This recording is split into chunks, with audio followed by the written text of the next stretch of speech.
আসসালামু আলাইকুম। এখন আমি রান্না করছি দুধ কচু পাতা এবং ডাঁটা দিয়ে ইলিশ মাছ সিদ্ধ করে বেছে নিয়ে একটা ভর্তা করব। এটা খেতে খুবই মজা। আপনারা কে কে এটা পারেন? দিয়ে দিয়েছি পেঁয়াজ এবং কাঁচামরিচ,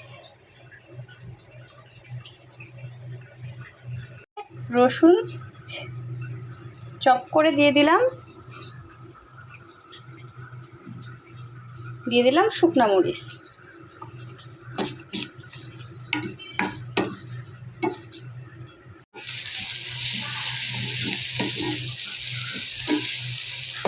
আপনারা এইভাবে অবশ্যই ইলিশ মাছ দিয়ে কচুর ডাঁটা বা কচুর শাক ভর্তা করে খাবেন। এবং এতক্ষণ দেখার জন্য অনেক অনেক ধন্যবাদ। যদি আমার রান্না আপনাদের ভালো লাগে তাহলে প্লিজ অবশ্যই একটা সাবস্ক্রাইব করবেন, আমার পাশে থাকবেন।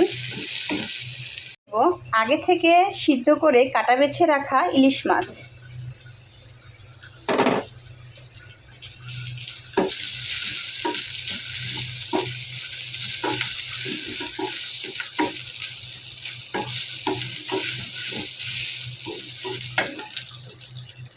এই পর্যায়ে আঁচটা একটু কমিয়ে দিব। তারপরে দিয়ে দিচ্ছি কচুর ডাঁটা এবং শাকসহ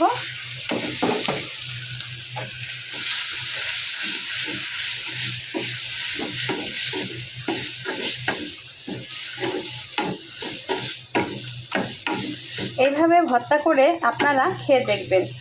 অবশ্যই ইনশাআল্লাহ অবশ্যই অনেক মজা লাগবে এবং আপনারা পরবর্তীতে আমাকে জানাবেন কেমন হয়েছে আমার রান্নাটা।